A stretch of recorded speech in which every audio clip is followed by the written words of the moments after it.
Okay, we're going to be reviewing and testing the Simagic pedals.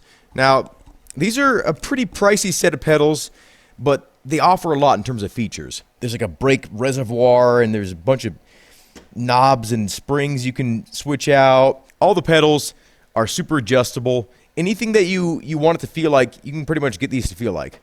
I have these set up more like a road car right now, so it's kind of soft, and then it gets kind of progressively harder. There is a little bit of a pneumatic feel or a hydraulic feel. I think it feels more like air compressing rather than hydraulics, but it does feel good. It's a welcome addition. Same with the throttle pedal here. It does seem to only go one way, so when you let it go, it does spring back into place fairly quickly. 100% load cell, so every single pedal is a load cell based pedal. I'll show you how to adjust all the pedals here in a little bit. They're pretty impressive, actually. I will say that the hydraulic feel, it's not as present as I've experienced on the hydraulic mod for the Fanatic pedals that I have, but it does feel nice. It feels logical. I can make this pedal depress way more than I have it set up for right now, but I have it set up to kind of replicate my car in real life. Some people will really enjoy that sort of on-off switch feel of the clutch pedal here, but to my foot, it does not feel realistic. This is the same thing that Fanatic tries to do with their sort of camming action. I've never driven a race car in real life. Like, I don't know how it feels. I've never had some tilting pedals or whatever. I don't know. So tell me if I'm wrong, but every car I've ever driven in real life has not had a clutch pedal that feels like this. So let's go ahead and play some Richard Burton's Rally. We're going to play Rally Sim Fans because I have the sound set up pretty nice. Okay, we're just going to kind of cruise. 3, 2, 1, go. John A is the co-driver. Flat, go cut, 60. And honestly, if you wanted to set it up like an F1 car, you could do that. Long, widens, tightens. Because, I mean, you can set the max spring tension on here, and the load cell is going to handle it, you know.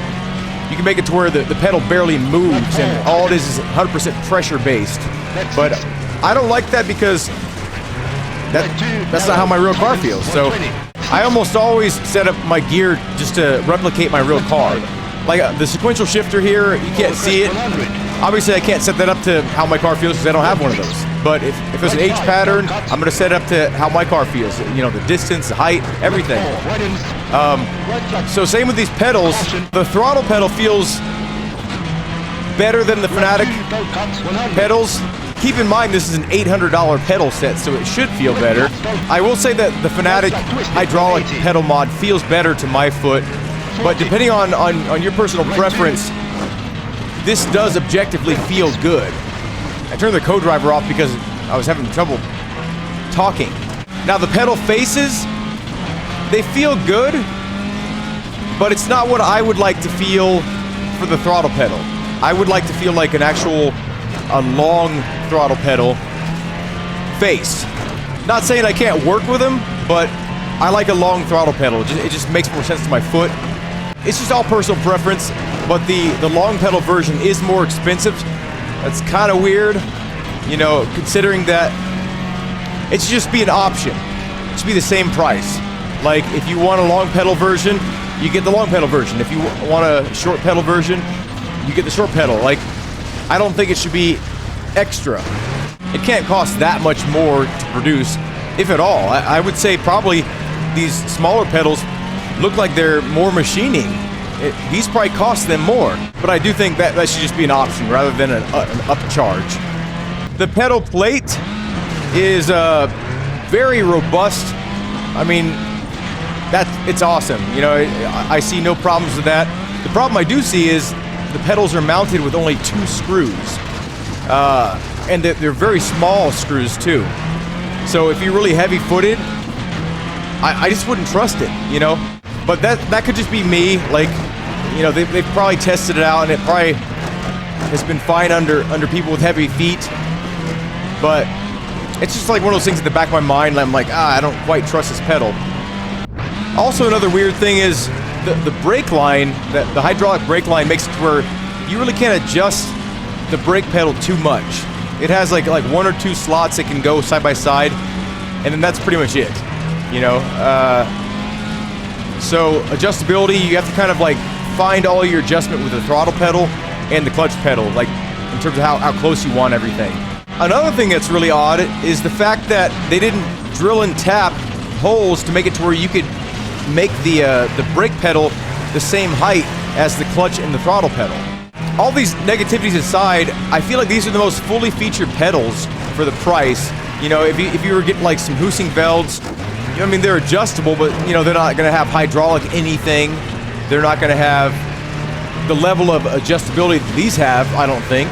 And if they do, these are really well thought out. Like, it's super easy to make adjustments to the pedals. Like, you can do it like with just a single pin. You don't really even need tools to adjust most things on the pedals.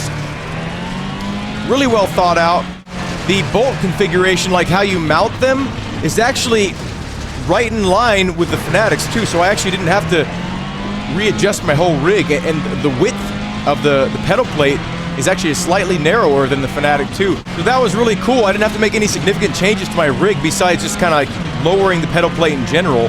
One thing to note, you can actually mount this the brake tower vertically as well. So now that I've talked about them and how they feel, the throttle pedal is the best feeling throttle pedal I've ever felt. And the brake pedal is the second best brake pedal I've ever felt. And the clutch is the best clutch I've ever felt. So let's take a closer look at these things, and I'll show you what it do. Well, here they are. A little bit dirty from, you know, usage, but that's a good thing, right? First of all, there's a couple pieces missing, and I took these off myself. There's a little sort of rubber urethane spacer and a threaded, knurled little adjuster here. As simple as this, boop, pin, push through, boom. That's it. Then you can make whatever adjustments you want. So this can unscrew here.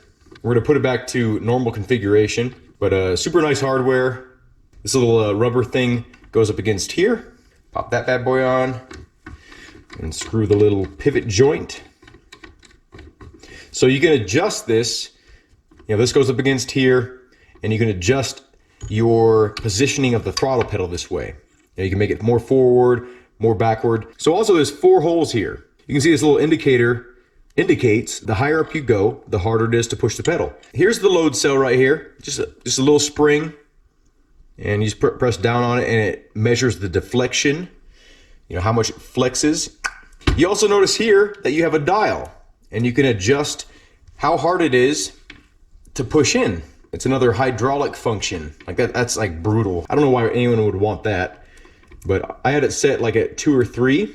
That's a pretty nice level of resistance for the foot. But yeah, there's a lot of adjustability here.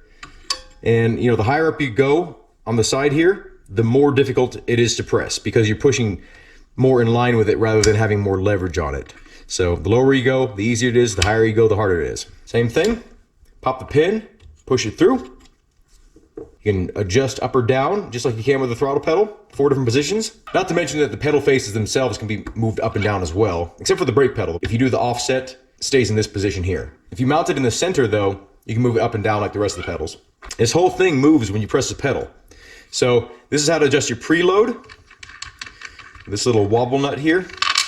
And I'm pretty sure this is intended to be wobbly like that, so it kind of locks into position. There is also a set screw. So this is how you would change out the springs. You saw how quick that was. That's it. Those are your little spacers or retainers.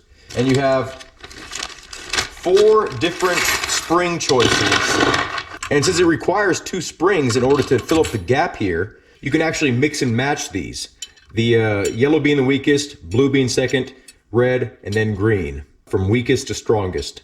I personally like the yellow and the green because it makes it to where I can make this a hard stop. So I can put it like this. That's the little load cell there. I mean, you saw how quick that was. This is how quick all pedals should be. It's amazing. That's it. That's all there is to that one. Let's lay it down. It's kind of like that one game. What is it? Guess Who? So it's not these 2. It's got to be this one. So now let's take a look at the clutch here.